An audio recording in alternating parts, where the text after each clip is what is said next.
ጤና ይስጥልኝ የተከበራችሁ አድማጮች።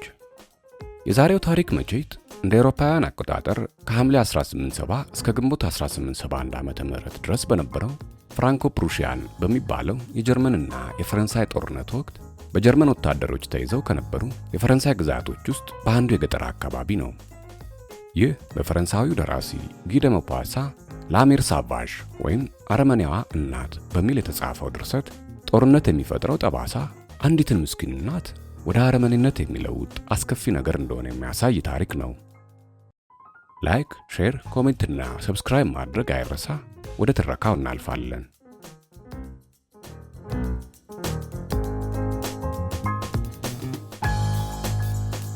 እናት። ደራሲ ጊ ደ ሞፓሳ፣ ተርጓሚ መስፍን አለማየሁ። ሽማግሌውና ባህሩ ከተሰኘው የትርጉም ሥራዎች መድብል የተገኘ።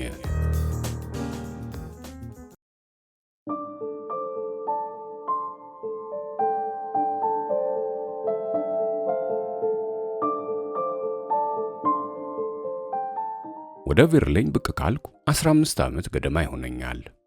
ትንሽ እረፍት ለማድረግና የተውኩትን አደን እንደገና መሞከር ስላማረኝ በመጻው አካባቢ ወደዚያው ብቅ አልኩ። የልብ ወዳጄ የሆነው ሴርቫል ጀርመኖች በጦርነት ወቅት ያቃጠሉትን ትልቅ ሕንፃ አሳድሶ ስለነበር እርሱ ዘንድ በእንግድነት አረፍኩ። መቼም አካባቢውን ስወደው ለጉድ ነው። በዚህ ዓለም ላይ ልዩ የማራኪነት ኃይል ያላቸው አንዳንድ አስደሳች ስፍራዎች አሉ። ወደ ገጠር ወጣ ማለት የምንመርጥ ሰዎች ደግሞ የተወሰኑ ምንጮችን፣ ጫካዎችን፣ ኩሬዎችንና ኮረብቶችን በአንድ ወቅት ልባችንን ነክተው እንዳለፉ የሚያስደስቱ የሕይወት ገጠመኞች ዘውትር ስናስታውሳቸው እንኖራለን። የቬርሊን ግን የተለየ ነው። በበኩሌ የምወደው መላውን ክፍለ ሀገር እንጂ ነጥዬ የማደላለት የለም። ብትንትን ብለው በየቦታው በሚታዩት ጫካዎች መሃል ለመሬት ደም እንደሚያስተላልፉ የደም ስሮች እየተሽሎከለኩ ከሚጠማዘዙት ጅረቶች በየቀኑ ልዩ ልዩ አይነት ዓሳዎችን እናጠምዳለን። አንዳንዶቹን እንዲያውም ለመታጠብና ለዋና እንጠቀምባቸውም ነበር። ይህም ብቻ አይደለም። አነስ ያሉትን ጅረቶች ዳርቻ ተከትለው በሚበቅለው ሰንበሌጥ ውስጥ ዘውትር የምናድናቸው ቆቆች መቼም አይረሱኝም። ታዲያ በእንግድነት ቆይታዬ ወቅት አንድ ቀን ከወዳጄ ሴርቫል ጋር ለአደን እንወጣለን። ከፊት ለፊት እያነፈነፉ ኩስኩስ የሚሉትን ሁለት ውሾቹን እየተመለከትኩ መሬቱን በኃይል ላለመርገጥ እንደ ፍየል ጢብ ጢብ እያልኩ እራመዳለሁ። ሴርቫል 100 ሜትር ያህል ከኔ ራቅ ብሎ በስተቀኝ ያለውን አልፋ የሚባል እጽዋት የበቀለበትን መስክ ያስሳል። ከፊቴ የተገሸረውን ቁጥቋጦ አለፍ እንዳልኩ አንድ የፈራረሰ የገጠር ቤት አየሁ። ምናቤ በድንገት ባለፉት ጊዜያት ላይ አተኮረ። ያንን ቤት በ1869 ባየሁት ጊዜ የነበረበት ሁኔታ ትዝ አለኝ። ንጹሕ፣ በወይን ተክል የተሸፈነ፣ በግቢው ዶሮዎች የሚርመሰመሱበት ነበር። አሁን ግን አጽሙ ብቻ ቀርቷል። ከሞተ ቤት ይበልጥ የሚያሳዝን ምን ነገር አለ? አእምሮዬ በሐሳብ የኋሊት ከማፈግፈግ አልገታ በማለቱ ብዙ ያለፉ ሁኔታዎች በሰልፍ መግተልተል ጀመሩ።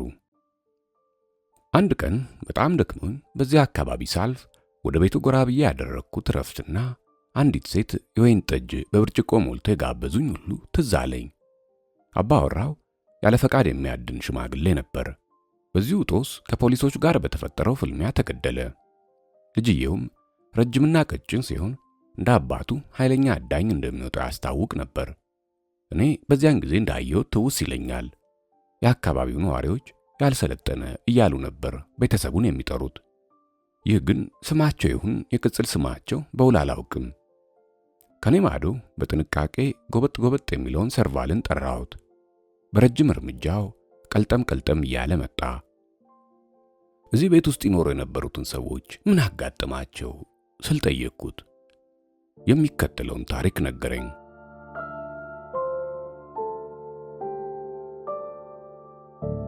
ጦርነቱ እንደተጀመረ የ33 ዓመት ዕድሜ የነበረው ልጃቸው በፈቃደኝነት ተመዝግቦ ከሰራዊቱ ጋር ወደ ጦር ግንባር ይዘምታል። በእርግጥ እናቱ ብዙ ገንዘብ ስለነበራቸው በልጁ መሄድ እምብዛም ያዘነላቸው አልነበረም። አሮጊቷ ከመንደሩ ርቆ በሚገኘው ጫካው ጠርዝ ላይ በተሰራው በዚህ ገለልተኛ ቤት ውስጥ ለብቻቸው መኖር ጀመሩ። መቼም ፍርሃት የሚባል ነገር ያውቃቸዋል ማለት ዘበት ነው። እርሳቸውም ልክ የባላቸውና የልጃቸው አይነት ነበሩ። ጠንካራ፣ ረጅም፣ ቀጭን አሮጊት። ሲስቁ አይቻቸዋለሁ የሚል ሰው ለአሳር ነው። ቀልድ ይሉ ነገር በጭራሽ አያውቁም። ሁልጊዜ ኮስታራ። በእርግጥ የገጠር ሴቶች ሳቅ እንደማያበዙ የታወቀ ነው። ባይሆን ወንዶቹ ናቸው እንጂ ሴቶቹ ሳቃቸው የተቆጠበ ነው። ለዚህ ደግሞ ምክንያት አለው። የገጠር ሴቶች ሕይወት ለውጥ የሌለውና አሰልቺ ስለሆነ ነፍሳቸው ዘወትር በሐዘን ቀጭጫ የምትኖር ናት። ወንዱ ገበሬ ግን ለየት ይላል። አልፎ አልፎም ቢሆን ወደ መንደርና ከተማ ወጣ ስለሚል በጥቂቱም ቢሆን ከየመሸታ ቤቱ ፈንጠዝያና ውካታ ተምሮ ይመለሳል። ሚስቱ ግን ዘላለሟን እንደጨፈገጋት ከመኖር ሌላ ፈገግታ ብዙም አይታይባትም።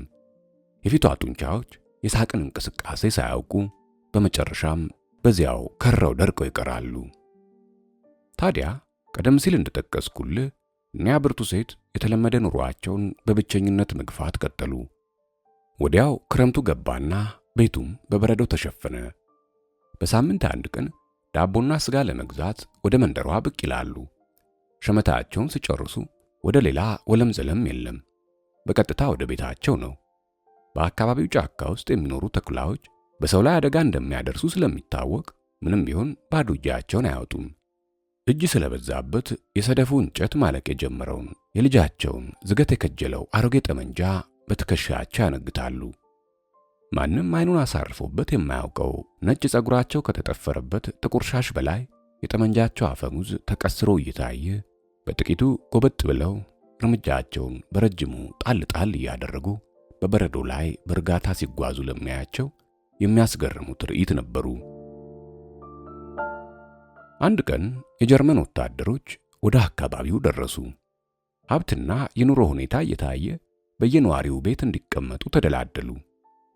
አሮጊቷ ደህና ገንዘብ ስለነበራቸው 4 ወታደሮች ተሰጧቸው። አራቱም ግዙፍና ልጅ እግር ነበሩ። ቆዳቸው በጣም ነጭ ሲሆን ሁሉም ሪዛቸውን በጣም አሳድገውት ነበር። የዓይኖቻቸው ቀለም ሰማያዊ ነው። የሰውነታቸው ደልዳላነት ሲታይ በጦርነትና በእንግልት ላይ የከረሙ አይመስሉም። ጠባያቸውም ቢሆን የድል አድራጊ ወታደር አልነበረም። ከአሮጊቷ ጋር መኖር ከጀመሩበት ቀን አንስቶ ከልብ ይጨነቁላቸውና ያስቡላቸው ጀመር። ድካምና ወጪ እንዳይበዛባቸው የሚችሉትን ሁሉ ያደርጋሉ። ጧት ጧት አራቱም ይነሱና ሊጥ በሚመስለው የሰሜንኛ ነጭ ገላቸው ላይ ውሃ እያፈናጠቁ የተለያዩ ልብሶችን ያጥባሉ። ሴትዮዋ ምግባቸውን ለማበሳሰል ወዲያ ወዲህ ይላሉ። ከቁርስ በኋላ ወጣቶቹ ማዕድ ቤቱን የማጽዳት የቤቱን ወለል የመወልወልና ሌሎችን ሥራዎች ተከፋፍለው ያከናውናሉ። ሁኔታቸው ሁሉ እናታቸውን በሥራ ማገዝ ከሚያስደስታቸው 4 ጥሩ ልጆች ጋር የሚመሳሰል ነበር። አሮጊቷ ግን ዘውትር የሚያስቡት ስለ ራሳቸው ልጅ ብቻ ነው። ቀጭን ቀውላላ ልጃቸው፣ እንደ ሜንጦ የተቆለመመው አፍንጫው፣ ቡናማ አይኖቹ፣ በላይኛው ከንፈሩ ዙሪያ የተቸመቸመው ጺሙ ሁልጊዜ ፊታቸው ድቅን ይልባቸዋል። በየዕለቱ 4 ወታደሮች እሳት ለመሞቅ ምድጃውን ከበው ሲቀመጡ 23ኛው የፈረንሳይ እግረኛ ጦር ወዴት እንዳመራ የሰማችሁት ነገር ይኖራል? የኔ ልጅ ምድቡ እዚያ ውስጥ ነው በማለት ይጠይቃሉ። እረ የለም፣ የሰማነው ነገር የለም በማለት ይመልሱላቸዋል። እናም የአሮጊቷን ሐዘንና ጭንቀት ከልብ በማጤን እናቶቻቸውን ሀገራቸው ትተው የመጡት 4 ወታደሮች የተቻላቸውን ያክል ሊንከባከቧቸው ይሞክራሉ። ሴትዮዋም ለወጣቶቹ ያላቸው የመውደድ ስሜት ከቀን ወደ ቀን እየጨመረ ሄደ። የአካባቢው ነዋሪ ስለ 4ቱ ጀርመናውያን አስተያየት ሲሰነዝሩ እነዚህ 4ቱ ያለ ጥርጥር በደንብ ተመችቷቸዋል ይሉ ነበር። አንድ ቀን አሮጊቷ ብቻቸውን ተቀምጠው ሳለ አንድ ሰው በበረዶ የተሸፈነውን መስክ እያቋረጠ ወደ ቤታቸው ሲያመራ ከሩቅ ይመለከቱታል። ማንነቱን ለመለየት ብዙም ጊዜ አልወሰደባቸውም። የመንደሩ ፖስተኛ መሆኑን አወቁ። አጠገባቸው እንደደረሰ አንድ የታጠፈ ወረቀት አቀበላቸው። ልብስ በሚሰፉ ጊዜ የሚጠቀሙትን መነጽር ከማህደሩ አወጡና በጥሞና ማንበብ ጀመሩ። ደብዳቤው እንዲህ የሚል ነበር። እሜቴ፣ ይህ ወረቀት ይዞልዎት የመጣው ዜና እጅግ እንደሚያሳዝኖ ታውቃለሁ። ልጆ ቪክቶር በትናንትናው ዕለት በመድፍ ጥይት ተመቶ ሞቷል። አካሉ ለሁለት ተቆርጦ ነበር። በወቅቱ አጠገቡ ስለነበርኩ ማናቸውንም ሁኔታ በሚገባ ለመመልከትና መሞቱንም ለማረጋገጥ ችያለሁ። የልጆና የኔ ምድብ ከመጀመሪያ አንስቶ በአንድ ጓድ ውስጥ በመሆኑ የሚደርስበትን ነገር ሁሉ ለእርሶ እንዳሳውቅለት አደራ ብሎኝ ስለነበር እነሆ ይህንን ደብዳቤ ሰድጄልዎታለሁ። ሰዓቱን ከኪሱ ውስጥ አውጥቼ እኔ ዘንድ ያስቀመጥኩት ስለሆነ ጦርነቱ ሲያበቃ አምጥቼ አስረክቦታለሁ። ከሰላምታ ጋር ሌዘር ሪቮ በ23ኛው እግረኛ ጦር ተራ ወታደር። ደብዳቤው ከ3 ሳምንታት በፊት የተጻፈ ነበር። እናትየዋ አላለቀሱም፣ ብቻ በቆሙበት እንደ ምሰሶ ደርቀው ቀሩ፣ ጸጥ እንዳሉ። ድንጋጤያቸው በማየሉና መላ አካላቸው በመደንዘዙ ሐዘን ሊሰማቸው አልቻለም። ቪክቶር የተገደለው በፈቃዱ ሄዶ ነው አሉ በሐሳባቸው። ከዚያ ቀስ በቀስ እንባ በዓይኖቻቸው ግጥም አለ። ልባቸው በሐዘን ጎርፍ ተጥለቀለቀ። የተለያዩ ሐሳቦች በየተራ ብቅ እያሉ ይጎነታትሏቸው ጀመር። ልብን የሚያሸብሩና መንፈስን የሚያሰቃዩ ሐሳቦች ልጃቸውን፣ ትልቁ ልጃቸውን ከዚያ ቀን በኋላ እንደወትሮ ሊስሙት አይችሉም። በቃ ፖሊሶች አባትየውን ገደሏቸው። ጀርመኖች ደግሞ ልጅየውን ቀጠፉት። በመድፍ ጥይት እንደ ዳቦ ቆረሱት። አስፈሪ ድርጊት ሲፈጸም የታያቸው መሰላቸው። የልጃቸው ጭንቅላት ተቀንጥሶ ሲወድቅ የተበለጠጡ ዓይኖቹ አንድ ነጥብ ላይ አፍጥጠው ዘውትር ሲናደድና ሲቆጣ እንደሚያደርገው ችምችም ያለውን የሪዙን ጫፎች በጥርሱ ሲያኝክ ሁሉም ወለል ብሎ ታያቸው። ግን ከሞተ በኋላ አስከሬኑ ምን አድርገውት ይሆን? ፖሊሶቹ ባላቸውን ከገደሉባቸው በኋላ ጥይቷ ግንባራቸው መሃል እንደተሰነቀረች አስከሬኑን እንደላኩላቸው ሁሉ የልጃቸውንም ሬሳ ቢልኩላቸው ምን ነበረበት? ድንገት የሰዎች ድምፅ ሰሙና ሐሳባቸው ተቋረጠ። ጀርመናውያን ወታደሮች ከመንደሯ መመለሳቸው ነበር። ደብዳቤውን በፍጥነት ቀሚሳቸው ውስጥ ከተቱና እንባቸውን ከዓይኖቻቸው ላይ ካባበሱ በኋላ በተረጋጋ መንፈስ ሰላምታ አቅርበው ተቀበሏቸው። ልክ እንደ ወትሮ አራቱም ወጣቶች ደስ ብሏቸው ይሳሳቁ ነበር። አንድ ደህና ጥንቸል ይዘዋል። ምናልባት ከአንዱ ጋር የሰረቁት ሊሆን ይችላል። ጥሩ ምግብ እንደሚያበሏቸው ለአሮጊቷ በምልክት ገለጹላቸው። እናት ወዲያው ምሳቸውን ለማዘጋጀት ተፍ ማለት ጀመሩ። ጥንቸሉን መግደል ግን አቃታቸው። መቼም የመጀመሪያቸው እንደማይሆን ቢታወቅም ያን ዕለት ግን እምቢ አላቸው። ከወታደሮቹ አንደኛው ጆሮ ግንዱ ላይ በቡጢ ሲመታው ትንሹ አውሬ ጭጭ አለ። ቆዳውን ከቀዩ ሥጋ ላይ መግፈፉ ግን አላወካቸውም። ሆኖም የሚነካኩት ደም እጃቸው ላይ እየቀዘቀዘ የሚረጋው ትኩስ ደም እንዲንቀጠቀጡ አደረጋቸው።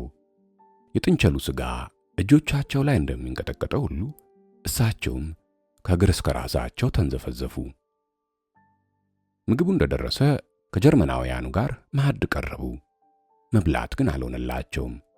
አንዲት ጉርሻ እንኳን ሳይቀምሱ ወታደሮቹ ለብቻቸው አጠናቀቁት። በአሮጊቷ ለመብላት ብዛም አልተጨነቁም። እርሳቸውም በጸጥታ ተቀምጠው ወጣቶቹን ሰረቅ እያደረጉ ያስተውሏቸዋል። አእምሯቸው ሐሳብ ይገምዳል። በገጻቸው ላይ ምንም የሚነበብ ስሜት ባለመታየቱ ወታደሮቹ ያስተዋሉት ነገር አልነበረም። ድንገት በጸጥታው መሃል እንግዲህ በአንድነት መኖር ከጀመርን ድፍን 1 ወር ሊሆነን ነው፣ ግን እስከ ዛሬ ስማቸውን እንኳን አላወቅኩትም አሉ አሮጊቷ። ወታደሮቹ የሴትዮዋን ፍላጎት ለመረዳት እምብዛም አልተቸገሩም። በየተራ ስማቸውን ተናገሩ። በቂ አልሆነም። በብጣሽ ወረቀት ላይ ስማቸውንና የየቤተሰቦቻቸውን አድራሻ እንዲጽፉላቸው አደረጉ። መነጽራቸውን አወጡና ትልቁ አፍንጫቸው ላይ በማስቀመጥ ወታደሮቹ የጫጫሩትን ያልተለመደ አይነት ጽሑፍ በጥንቃቄና በትኩረት ተመለከቱት። ሲበቃቸው አጣጠፉና ኪሳቸው ውስጥ አስቀመጡት ከልጃቸው ደብዳቤ ጋር። ምግቡ እንደተገባደደ አንዳንድ ነገር ላሰናዳላችሁ መሄዴ ነው ብለው ከገበታው ተነሱ። እናም የሳር ድርቆሽ እየተሸከሙ ሰዎች ወደሚገኙበት ቆጥ ማጋዝ ጀመሩ። በሴትዮዋ ያልተለመደ አይነት ሥራ ግራ የተጋቡት ወታደሮች ላቀረቡት ጥያቄ ቆጡን የበለጠ ሞቃት ለማድረግ አስበው መሆኑን ገለጹላቸው። ይህኔ ልጆቹም ያግዟቸው ገቡ። በደንብ የታሰሩትን የድርቆሽ ነዶች እስከ ጣሪያው ድረስ በመቆለል ግድግዳው በከብት መኖ የተሰራ መልካም መዓዛ ያለው ሞቃት ክፍል ፈጠሩ፣ ሌሊቱን በመልካም እንቅልፍ ለማሳለፍ። ማታ ራት ሲቀርብ አሮጊቷ እህል የሚሉ ባለመቅመሳቸው ከወታደሮቹ አንደኛው በጣም ተጨነቀ። እርሳቸው ግን ሆዳቸውን እንዳመማቸውና ሻል ሲላቸው እንደሚበሉ ገለጹለት።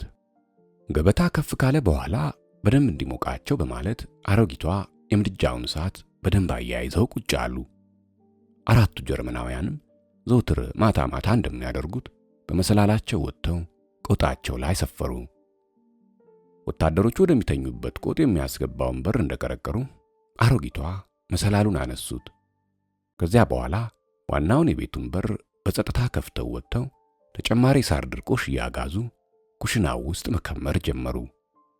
አሮጊቷ በበረዶ ላይ የሚራመዱት ጫማቸውን አውልቀው በባዶ እግራቸው ነበር። ሰዎቹ አንዳችን ኮሽታ አልሰሙም። ሴትዮዋ ግን እንቅልፍ ድብን ያደረጋቸው አራት ወታደሮች ኩርፊያ አሁንም ጎላ ብሎ ይሰማቸዋል። ዝግጅታቸው እንደሚፈልጉት መሟላቱን ሲያረጋግጡ አንድ የድርቆሽ ነዶ አንስተው ምድጃው ላይ አወረወሩት። በእሳቱ እንደተያያዘ አውጥተው ክፍል ውስጥ በተቆለለው ድርቆሽ ላይ በተኑት። የእሳት ላንቃ እዚያም እዚህም መንጣጣት ሲጀምር የሚከተለውን ለማስተዋል አሮጊቷ ወደ ውጭ ወጡ። ከጥቂት ሰከንዶች በኋላ ቤቱ በብርሃን ተሞላ። ወዲያው የሚያስፈራ ምድጃ ሆነ፣ ወደ ትልቅ እቶንነት ተለወጠ። የሚንተገተገው ነበልባል ብርሃን በትንሿ መስኮት በኩል እየሾለከ ምድሩ ላይ ከተጋገረው በረዶ ጋር በመላተም ያንጸባርቅ ጀመር። የብርሃን ዘንጎች ወደየአቅጣጫው ተወጠሩ። ከቤቱ ጣሪያ አካባቢ ኃይለኛ ጩኸት ተሰማ።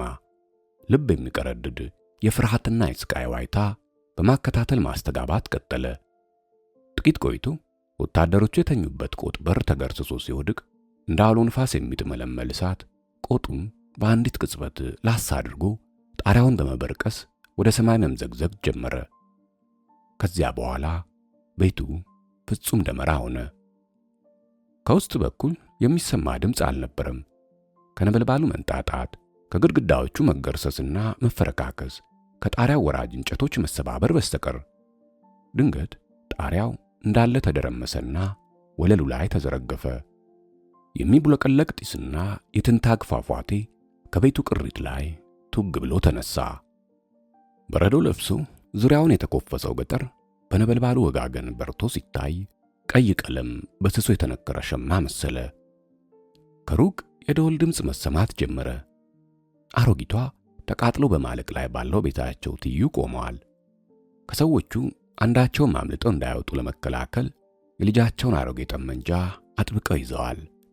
ሁሉም ነገር ባሰቡት ሁኔታ መፈጸሙን ሲያረጋግጡ ጠመንጃውን ወደ እሳቱ ወረወሩት። ፍንዳታ ተከታትሎ ተሰማ። ሰዎች ከየአቅጣጫው እየገሰገሱ መምጣት ጀመሩ። ገበሬዎችና የጀርመን ወታደሮች። በፈጸሙት ተግባር የረኩት አዛውንት በወደቀ የዛፍ ግንድ ላይ በጸጥታና በእርጋታ ተቀምጠው አገኟቸው። ፈረንሳይኛ ልክ እንደ ፈረንሳዊ የሚናገር አንድ የጀርመን መኮንን ወታደሮችሽ የት አሉ ሲል ጠየቃቸው። ቀጭን እጃቸውን በመሞት ላይ ወዳለው ቀይ የፍም ክምር ዘረጉና እዚያ ውስጥ ናቸው ሲሉ መለሱለት ጎልቶ በሚሰማ ድምፅ። ከበቧቸው። ለመሆኑ እሳቱ እንዴት ሊነሳ ቻለ? አለ ጀርመናዊው። እኔ ነኝ አሉ አዛውንቷ። የተሰበሰቡት ሁሉ አላመኗቸውም። የሁሉም ግምት የእሳቱ አደጋ አሳብዷቸዋል የሚል ነበር። አሮጊቷ ግን በዙሪያቸው ለተገጠገጡት ሰዎች ጠቅላላ ታሪኩን ከመጀመሪያ እስከ መጨረሻ ነገሯቸው። የልጃቸውን መርዶ የያዘው ደብዳቤ ከመምጣቱ አንስቶ ከቤቱ ጋር የጋዩት አራት ሰዎች እስካሰሙት የመጨረሻ ጩኸት ድረስ ስለነበረው ሁኔታ ልቅም አድርገው አወጓቸው። ስለተሰማቸው ስሜትም ሆነ ስለፈጸሙት ድርጊት ያስቀሩት ቅንጣት ጉዳይ አልነበረም። ሁሉም ተዘረዘረ። ታሪኩ ተነግሮ ሲያበቃ ከቀሚሳቸው ኪስ 2 ብጣሽ ወረቀቶች አወጡ። ለመለየት እንዲረዳቸው መነጽራቸውን አውጥተው አይኖቻቸው ላይ ጣል አደረጉ። አንደኛውን ወረቀት አነሱና ዙሪያቸው ለተኮለኮሉት ሰዎች እያሳዩ ይህኛው የቪክቶር ሞት ነው አሉ። ቀጥለው ደግሞ ሁለተኛውን ወረቀት ከፍ አድርገው እያሳዩና ራሳቸውን ወደ እሳቱ አቅጣጫ እየነቀነቁ ይህ ደግሞ የእነርሱን ስሞች የያዘ ነው፣ ለቤተሰቦቻቸው ለመጻፍ እንድትችሉ ታስቦ የተዘጋጀ አሉ። ረጋ ባለ ሁኔታ እጃቸውን ዘረጉና ከጎናቸው ለቆመው ጀርመናዊ መኮንን ወረቀቱን ሰጡት። ስለተፈጸመው ድርጊት የሚገልጽ ደብዳቤ ለዘመዶቻቸው መጻፍ አለብህ። ሁሉንም የፈጸምኩት እኔ መሆኔንም ግለጽላቸው። እኔ ቪክtoire ሲሞን ያልሰለጠንኩት ሴት መሆኔን ጻፍላቸው። አደራ እንዳትረሳ። መኮንኑ በጀርመንኛ ቋንቋ አንዳች ትዕዛዝ ሰጠ። አሮጊቷ ከመቅጽበት ተያዙና ከቃጠሎ የተረፈውን የቤታቸውን ትኩስ ግድግዳ ተደግፈው እንዲቆሙ ተደረገ። ወዲያው 12 ወታደሮች 20 ሜትር ያክል ራቅ ብለው ከፊት ለፊታቸው ተደረደሩ። እሳቸው ግን ፍንክች አላሉም። ነገሩ ምን እንደሆነ ገብቷቸዋል። በጸጥታ ቆመው የሚከተለውን መጠባበቅ ጀመሩ። መኮንኑ አጠር ያለች ትዕዛዝ አሰማ። የሩምታ ተኩስ አስተጋባ።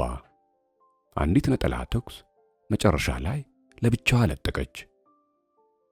አሮጊቷ በቁመታቸው ሙሉ አልወደቁም። 2 ቋንጃቸው የተቆረጠ ይመስል መሬቱ ላይ ዘፋሉ። ጀርመናዊው መኮንን ወደ እርሳቸው ቀረበ። አካላቸው 2 ቦታ ላይ ተቆርጧል። በአንደኛው እጃቸው የልጃቸውን ደብዳቤ ጭምድድ አድርገው ይዘዋታል። በደም ተለውሳለች።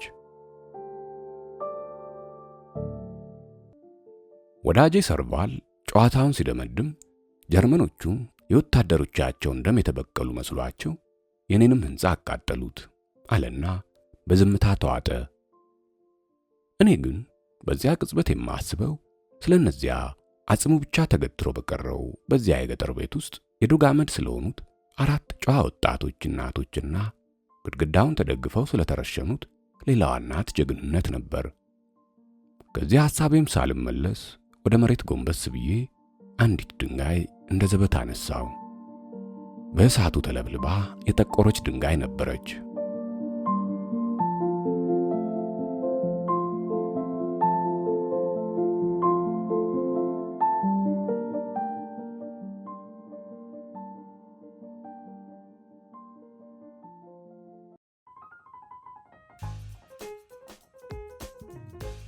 ስላዳመጣችሁ ከልብ አመሰግናለሁ።